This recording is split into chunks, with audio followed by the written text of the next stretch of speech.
Once again welcome back to my YouTube channel. কেমন আছো তোমরা সবাই? আশা করছি সবাই খুব ভালো আছো। তো আজকে এই মেকআপ লুকটা আমি ক্রিয়েট করেছি অক্সিডাইজ জুয়েলারির সঙ্গে, ব্ল্যাক শাড়িতে আর নেভি ব্লু কালারের একটা ব্লাউজের সঙ্গে ক্যারি করেছি এই লুকটাকে। তো তোমরা চাইলে কিন্তু এই লুকটা তোমরা নেভি ব্লু শাড়িতেও করতে পারো। এই মেকআপ লুকটা আমি পুজোর জন্য ক্রিয়েট করেছি। যারা পুজোর জন্য একটা ভালো মেকআপ লুক ক্রিয়েট করতে চাইছো, এই ধরনের শাড়ির কালারের সঙ্গে বা এরকম মেকআপ করতে চাইছো নেভি ব্লু শাড়ির সঙ্গে, তারা আজকের মেকআপ লুকটা কন্টিনিউ করো। আশা করছি তোমাদের মেকআপ লুকটা ভালো লাগবে। তো সবার প্রথমে কিন্তু আমি ফেসটাকে ক্লিন করে নিয়েছি রোজের মতো। তো তারপরে আমি টোনার অ্যাপ্লাই করে নিয়েছি, ডাবর গ্লাবারির একটা রোজ টোনার অ্যাপ্লাই করে নিয়েছি। ব্লু হেভেনের মেকআপ ফিক্সারের বোতলে আমি ওটা ঢেলে নিয়েছিলাম। তো তারপরে পন্সে সুপার লাইট জেল ময়শ্চারাইজারটা অ্যাপ্লাই করে নিয়েছি, কারণ পুজো পর্যন্ত কিন্তু গরম থাকে।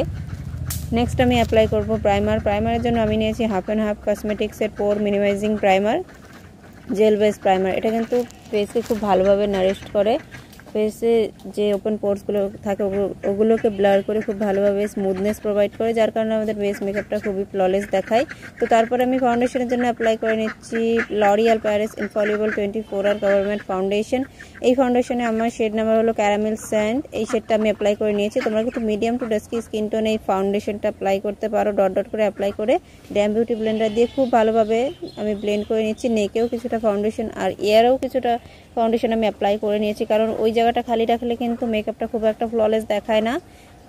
ইয়ার্স আর নেক ফেস একরকম কালার দেখালেই ভালো লাগে দেখতে। তো তারপরে আমি সুইস বিউটির আইব্রো পোমেডটা নিয়ে নিয়েছি, সেখান থেকে ব্ল্যাক শেডটাকে পিক করে নিয়ে আমি অ্যাঙ্গেল ব্রাশের সাহায্যে আইব্রোসটাকে ড্র করে নিয়েছি। কীভাবে ড্র করলাম তোমাদের তো দেখিয়ে দিলাম, তোমরাও এইভাবে ছোটো ছোটো স্ট্রোকসের মাধ্যমে আইব্রোসটাকে ড্র করে নিতে পারো। নেক্সট আমি আইব্রোটাকে ডিফাইন করে নিচ্ছি মেবলিনের কনসিলার দিয়ে। এই কনসিলারটাই আমার শেড নাম্বার হলো 25 মিডিয়াম। এই শেডটা আমি অ্যাপ্লাই করে নিয়েছি। আমার ফেসটাকে হাইলাইট করার জন্য ইউজ করেছি সেম কনসিলারটাকে। তারপর আমি সেম বিউটি ব্লেন্ডারটা দিয়েই খুব ভালোভাবে আন্ডার আইতে কনসিলার অ্যাপ্লাই করে নিয়েছি, আইশ্যাডো বেস রেডি করে নিয়েছি এবং আইব্রোসটাকেও ক্লিন করে নিয়েছি। তো তারপরে আমি খুব ভালোভাবে ফেসটাকে কন্ট্রোল করব। এটা তোমরা ডে টাইম হোক বা নাইট টাইম কন্ট্রোলটা খুব হালকাভাবে করতে পারো। তো আমি একটুখানি করে নিয়েছি। তো দেখতেই পাচ্ছ কন্ট্রোল করতে হবে কোন কোন এরিয়ায়। হলো চাপ দা চিক্সে করতে হবে, জলাইনের নিচেই করতে হবে, আর ফোরহেডে একটুখানি করতে হবে, লিপসের নিচে, লিপসের ওপর, আর নোজটাকেও একটুখানি কন্ট্রোল করে নিতে পারো। যাদের নোজটা ডাউন তারা কিন্তু স্টেপটা অবশ্যই ফলো করে নিও। তো তারপরে আমি ব্লাশের জন্য ব্লু হেভেনের লিপ গ্লস নিয়ে ভালোভাবে আমার ফেসে অ্যাপ্লাই করে নিয়েছি যতটা আমার দরকার। তো তারপরে আমি একটা ব্রাশ নিয়েছি, কন্ট্রোলিং ব্রাশ, সেটাকে দিয়ে আমি খুব ভালোভাবে ফেসের যে কন্ট্রোলটা অ্যাপ্লাই করেছি ওটাকে খুব ভালোভাবে ব্লেন্ড করে নিচ্ছি আপার ডিরেকশানে।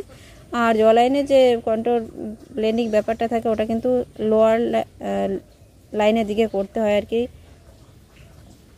আর নোজটাকেও খুব ভালোভাবে আমি ব্রাশের সাহায্যেই কন্ট্রোল করে নিয়েছি। দেখতে পাচ্ছ নোজটা ডাউন ছিল কিন্তু এখন শার্প হয়ে গেছে, তোমরা কিন্তু এভাবে করে নিতে পারো। তো তারপরে আমি ব্লাশারটাকে খুব ভালোভাবে অ্যাপ্লাই করে নিয়েছি আমার চিক্সে। তো তোমরাও কিন্তু ব্লাশারটা কম পরিমাণে অ্যাপ্লাই করে নিতে পারো। ব্লাশারটা বেশি অ্যাপ্লাই করলে একদম টমেটোর মতো গাল হয়ে যাবে, সেটা আমার একদমই পছন্দ না। তো তারপরে আমি মেকআপটাকে বেক করে নিচ্ছি ইনসাইটে লুজ বানানা পাউডার দিয়ে। এই শেড এতে আমার শেড নাম্বার হলো হানি 13। এই শেডটা কিন্তু তোমরা মিডিয়াম টু ডাস্কি স্কিন টোনে অ্যাপ্লাই করতে পারো। তো তারপরে আমি আইশ্যাডো লুকটাকে কমপ্লিট করব, তার জন্য আমি মার্সের একটা আইশ্যাডো প্যালেট নিয়েছি, ল্যাভেন্ডার আইশ্যাডো প্যালেট। এর থেকে একটা ব্রাউন শেডটাকে পিক করে নিয়ে আমি আমার ক্রিজ লাইনে অ্যাপ্লাই করে নিয়েছি।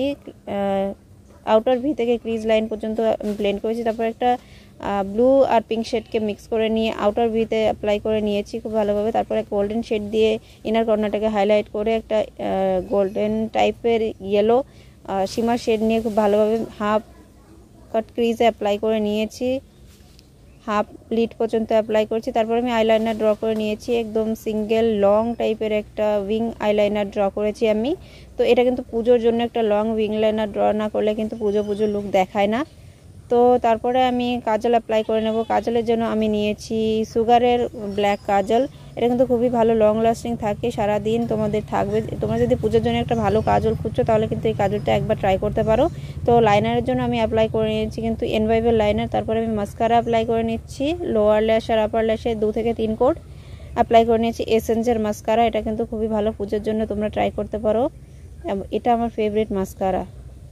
তো তারপরে আমি সুইস বিউটি লিকুইড হাইলাইটার নিয়ে নিয়েছি। আমার bridge of the nose, Cupid bow, chin, forehead আর লিপসের ওপর লিপসের নিচে আমি খুব ভালোভাবে হাইলাইটারটাকে ব্লেন্ড করে নিচ্ছি। এটা একটা লিকুইড হাইলাইটার, আর এই লিকুইড হাইলাইটারে আমার শেড হচ্ছে গোল্ডেন ব্রঞ্জ। এই শেডটাকে আমি অ্যাপ্লাই করছি। এটা ডাস্কি স্কিন টোনের জন্য পারফেক্ট একটা শেড।